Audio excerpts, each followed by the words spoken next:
if within 2 months from the date of the service of the notice,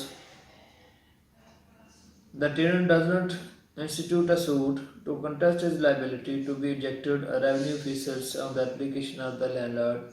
shall subject to the provision of this act with respect to the payment of the compensations order the ejectment of the tenants. If 2 month times to be given by the revenue officers to the tenants in order to filing the suit, in order to file in the application against the landlords, in order to proving the liability, in order to facing the applications which has been filed by the landlord against the tenants, but he remains fails in order to filing the suit, then the revenue officers have power to do something as per law, action against the tenants in order to ejectment from that land which is under possession of the tenants due to tenancy systems, as well as the compensations amount was also announced by the revenue officer against the tenants, and that amount must be received by the landlords from the tenants when the order has been passed by the revenue officers in favor of the landlords.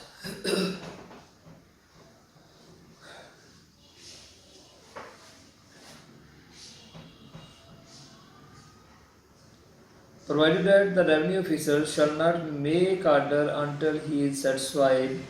that the notice was duly served on the tenants. Revenue officers के पास ये भी power है कि उस वक्त तक no any proceeding can be initiated against the tenants until he is satisfied that notice has been duly served upon the tenant persons and tenants person has good information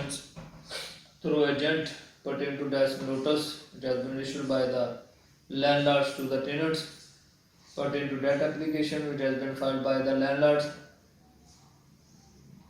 against the tenants. ये revenue officers के लिए वो ज़रूरी है कि वो satisfy हो कि वो एप्लीकेशन जो लैंडलॉर्ड ने टेनेंट के खिलाफ दी है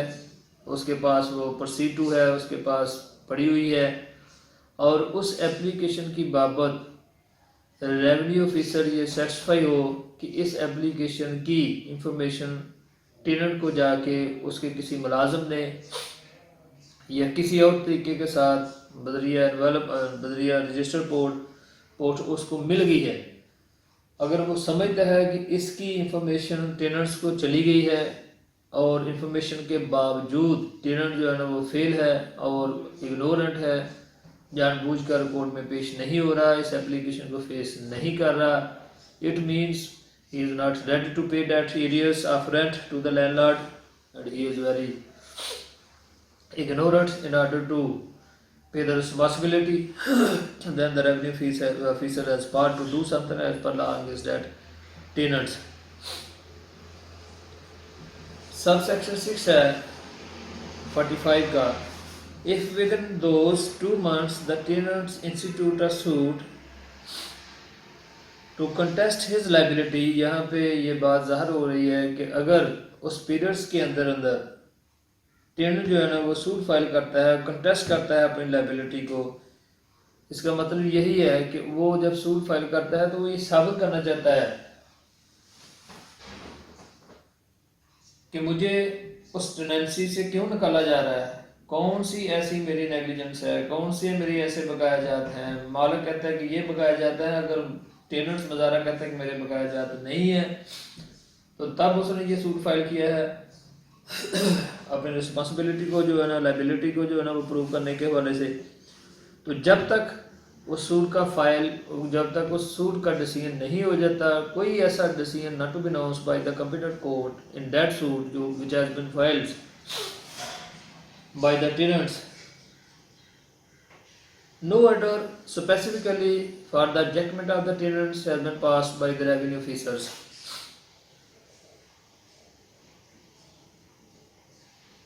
If within those 2 months the tenant institute a suit to contest his liability to be ejected and fails in the suit, the code by which the suit is determined shall be its degree direct the ejectment of the tenants. अगर tenant fail हो जाता है उस अपने shoot को prove करने के सिलसिले में, देन रेवेन्यू ऑफिसर के पास ये इख्तियार है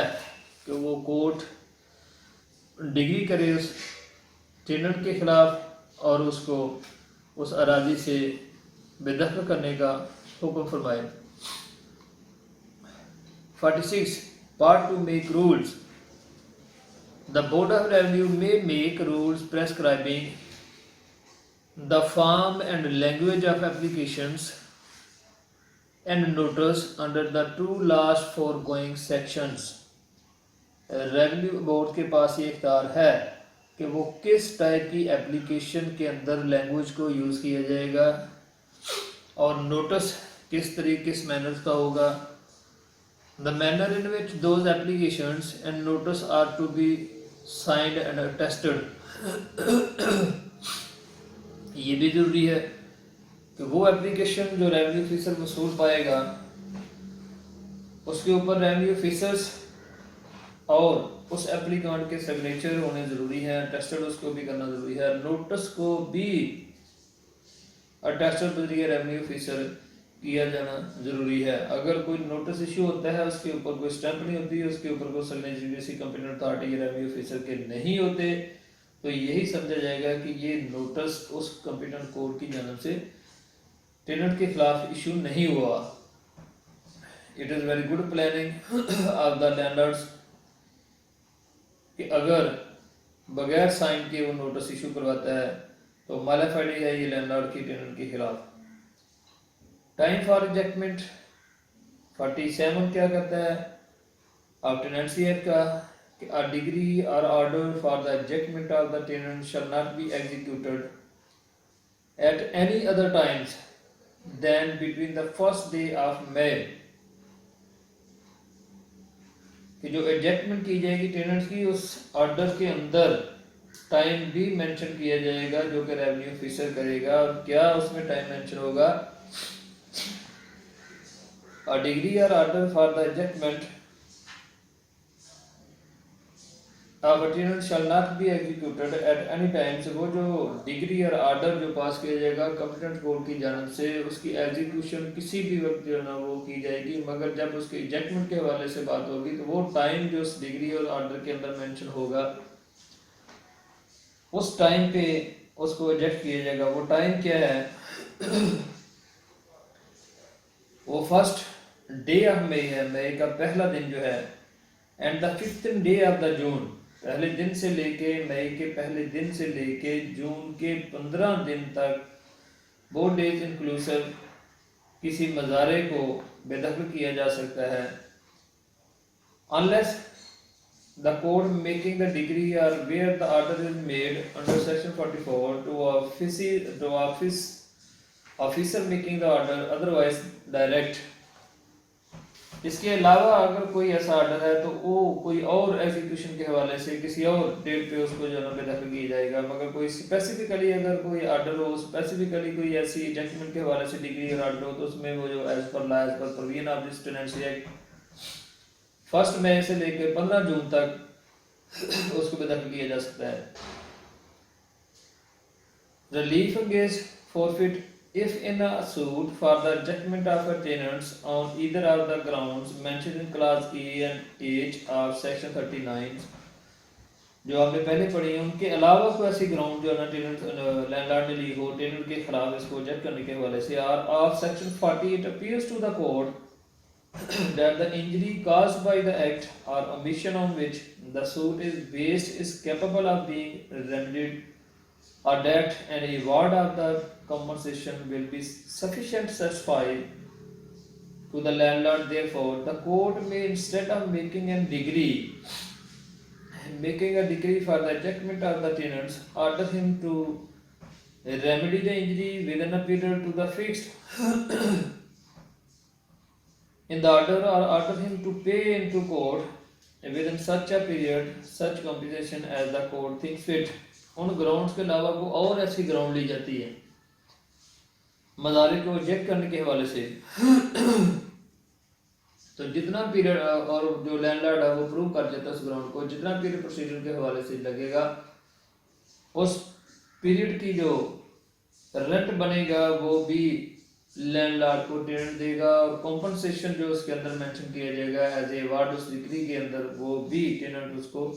पे करेगा लैंडलॉर्ड को। The court may from time to time for special reasons extend a period fixed by it under subsections 1.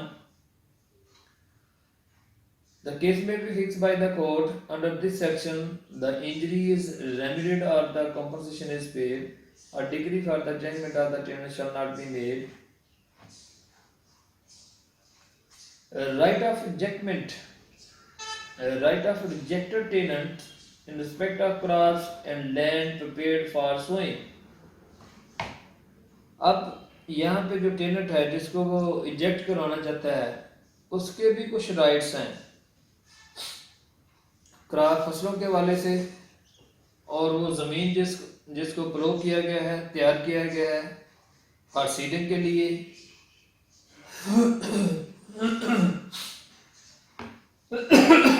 अब टेनेंट जो है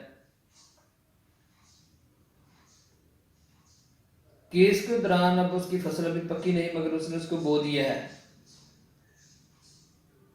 और उसके अलावा अगर बोया नहीं है तो उस फसल के लिए या किसी भी फसल के लिए उस ज़मीन को जो है ना वो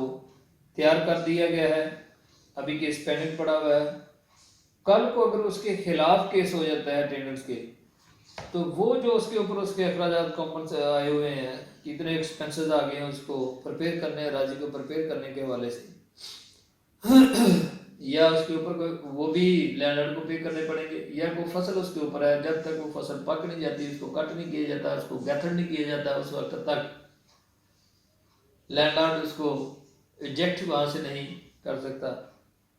49 जो है ये अब हम पढ़ते हैं, जो इसके अंदर मैंने लिखा हुआ बयान कर दिया है कि where at the time of propose ejectment of the tenant from any land his uncut or ungathered crops are standing, वो राजी जहां से इसको वो लैंडलॉर्ड टेनेंट को इजेक्ट करना चाहता है उस पे टेनेंट की अभी फसल जो अभी कटी ना हो, अभी वो कलेक्ट ना हुई हो, इस्तेदा हो, अभी खड़ी हालत में हो, एनी पार्ट देयर ऑफ, या पूरे उस रकबे पे हो या किसी कुछ पार्ट ऑफ लैंड रकबे पे हो, he shall not be ejected from that part, तो मज़ारे को उस पार्ट से, उस रकबे से इजेक्ट नहीं किया जाएगा जिसके ऊपर अभी फसल खड़ी हो, अनगैथर्ड हो, अनकट हो, until the crops have been ripe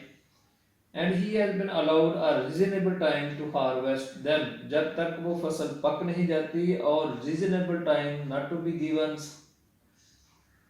by the landlord or revenue officers to the tenants for the purpose of harvest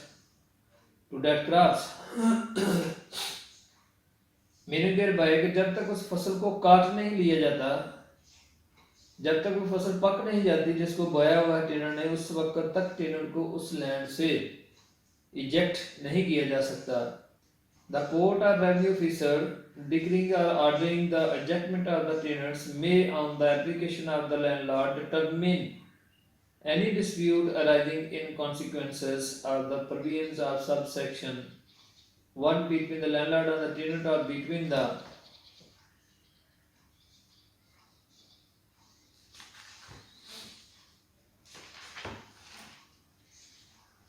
landlord, any person entitled to harvest the crops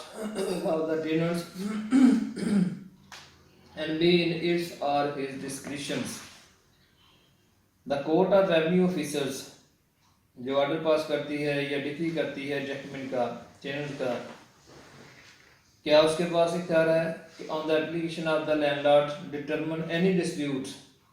ऐसा कोई डिस्प्यूट इस हवाले से हो, टेनेंसी के हवाले से हो, between two parties, one person is landlord and two person is, second person is tenants, कोई भी किसी किस्म का कोई डिस्प्यूट जो ना वो राइज हो जाता है, तो इन प्रोविजंस को मद्देनजर रखते हुए, इस पंजाब टेनेंसी एक्ट को मद्देनजर रखते हुए उन डिस्प्यूट को दोनों के दरमियान जो है ना वो रेवेन्यू कोर्ट्स जो है ना वो सेटल करेगी, डिसीजन करेगी, उसका हल करेगी, या फिर कोई और ऐसा शख्स उन क्रॉप्स को हार्वेस्ट करने का हक रखता हो, अगर उसकी कोई एप्लीकेशन लैंडलॉर्ड के खिलाफ चली जाती है तो फिर भी रेवेन्यू कोर्ट्स जो है वो उस पर फैसला देगी। किन चीज़ों को मद्देनजर रखेगी revenue court? Direct that the tenants pay for the longer occupations of the land secured to him under subsection 1 such rent as may be fair and equitable। क्या डायरेक्शन देगी revenue courts? Directs that the tenants pay for the longer occupations, कि कितनी देर से उसका possession जो है ना occupation है और काश्तकारी चल रही है, कितनी देर से उसको जो है सिक्योर किया हुआ है उस अराजी को, ये चीज़ देखी जाएगी। और जो रेंट जो ऑर्डर करेगा कि रेंट जो है ना वो पे करे, वो फेयर और इक्विटेबल होगा। ये नहीं होगा कि बहुत ज़्यादा रेंट जो उसको जिम्मे डाल दिया जाए कि वो पे ही ना कर सके। Determine the value of the tenants uncut ungathered crops, ये भी रेवेन्यू ऑफिसर कर सकता है कि अगर वो समझता है कि जो फसल अभी स्टैंड है उस अराजी के ऊपर अभी कट नहीं हुई, राइप नहीं हुई, अभी वो अनगैथर्ड है, तो वो तमाम चीज़ें जो है फसल है उसकी वैल्यूएशन डिटरमिन करना भी रेवेन्यू ऑफिसर के पास इख्तियार है कि अगर वो समझता है कि इससे वो रकबा जल्दी वापस लिया जाए टेनेंट से, और फसल जो अभी इस्तेदा है, खड़ी है, अभी अनकट है, गैथर नहीं हुई, वो बजाय इसके कि वो टेनेंट उसको कटी उसको हार्वेस्ट करे, वो लैंडलॉर्ड ही उसको हार्वेस्ट करेगा। अगर उनके दरमियान मामला तो वो सेटल हो जाते हैं। और ये ड्यूटी है रेवेन्यू ऑफिसर की कि वो जितनी कीमत की क्रॉप्स है उसकी वैल्यूएशन डिटरमिन करे और मज़ार जो लैंडलॉर्ड है वो मज़ारे को पे करे। And on payment there out by the landlord to the court और revenue officer forthwith eject the tenants. तो ये पहली एक ड्यूटी है रेवेन्यू कोर्ट्स की कि उसकी वैल्यूएशन डिटरमिन करे उस क्रॉप्स की जो उसके ऊपर इस्तेदा है, और दूसरी उसकी ड्यूटी ये है कि लैंडलॉर्ड को ये ऑर्डर करे कि वो पेमेंट उसकी जो है ना फौरी तौर पे कोर्ट में जमा कराए। देन सेकंड ऑर्डर जो है ना वो पास करेगी रेवेन्यू कोर्ट टेनेंट के खिलाफ कि ज़मीन जो है वो छोड़ दी जाए। When a tenant for whose ejectment proceedings have been taken has conformable with local uses prepare for showing any land comprised in his tenancy but has not sown or planted crops on that land, he shall be entitled to receive from the landlords before ejectment a fair equitable in money for the labor। अब वो राजी जिसके ऊपर अभी उसने फसल जो है ना वो ग्रो नहीं की, फसल बोई नहीं है, जमीन को तैयार किया हुआ है, तो टेनेंट के पास ये इख्तियार है कि बतौर लेबर की शक्ल में वो लैंडलॉर्ड से उसके एक्सपेंसेस जो उसके ऊपर आए हैं मगर हों वो फेयर और इक्विटेबल, वो लैंडलॉर्ड से वसूल करने का हकदार है। And capital expenses by him in so preparing the land and the court of the revenue officers before which or whom the proceedings are pending shall on the application of the tenants determine the sum payable to the tenants under this subsection। ये भी revenue officer की ये duty है कि जब application tenant की जानब से फाइल की जाती है कि मैंने अराजी को प्रिपेयर किया हुआ है उसके ऊपर फसल बोने के लिए, या उस अराजी के ऊपर मेरी फसल अभी वो पकी नहीं है, तो इस मामले को रेवेन्यू ऑफिसर के पास इख्तियार है उसको डिटरमिन करे कि राजी जो है ना वो उसने प्लो किया है, उसको प्रिपेयर किया है, उसकी कितनी जो है ना उसके ऊपर एक्सपेंसेस आए हैं। उस वक्त वो रिजेक्ट नहीं किया जाएगा जब तक उसकी पेमेंट नहीं हो जाएगी। रिलीफ फॉर रैंकफुल डिस्पोजेशन और इजेक्टमेंट, टेनेंट को जबरदस्त landlord by hand disposition from that land जो उसके पास टेनेंसी के वाले से पोजेशन में है टेनेंट के, नहीं कर सकता। अगर कर सकता है तो कौन सी ऐसी राइट्स इसके पास हैं लैंडलॉर्ड के टेनेंट्स को जो है ना वो इजेक्ट कर सकता है, वो मैंने आपको पहले बता दिए है। अब रिलीफ की बाबत है सेक्शन 50 में कि रिलीफ फॉर रैंकफुल डिस्पोजेशन और इजेक्टमेंट,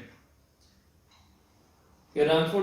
डिस्पोजेशन अगर किसी को किया जाता है टेनेंट को, उसके पास क्या उसको क्या रिलीफ दिया जा सकता है, उसके पास क्या राइट्स हैं। in either of the following cases, namely, if a tenant has been dispossessed without his consent of his tenancy or any part thereof otherwise than in execution of a decree or than in pursuance of an order under section 44 or section 45.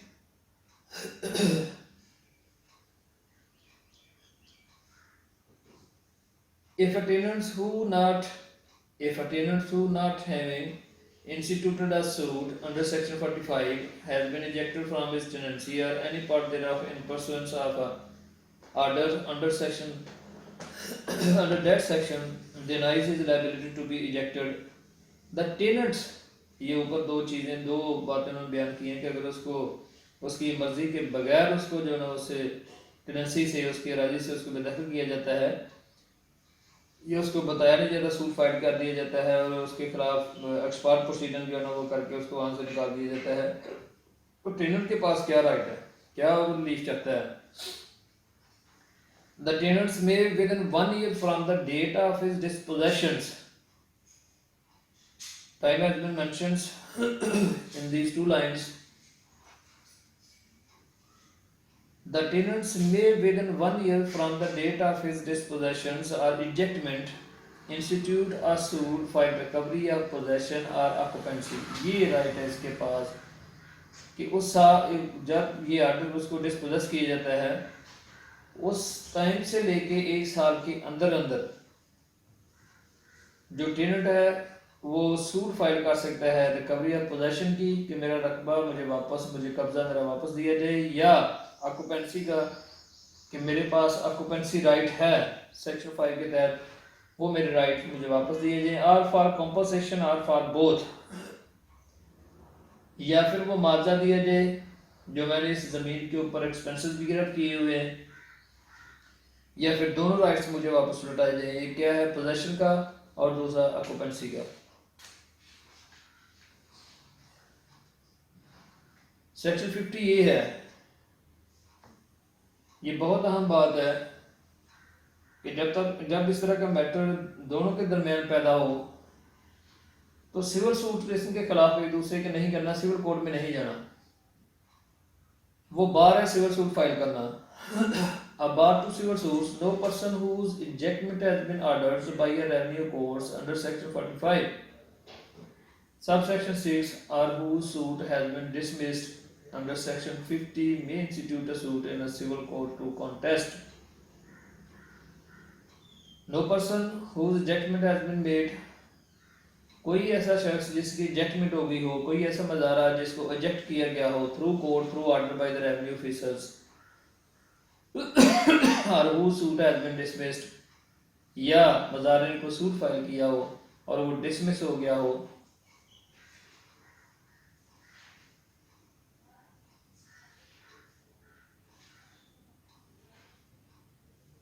may institute a suit in a civil court to contest his liability to ejectment or to recover possession or occupancy rights or to recover compensations. वो suit file civil court में नहीं करेगा।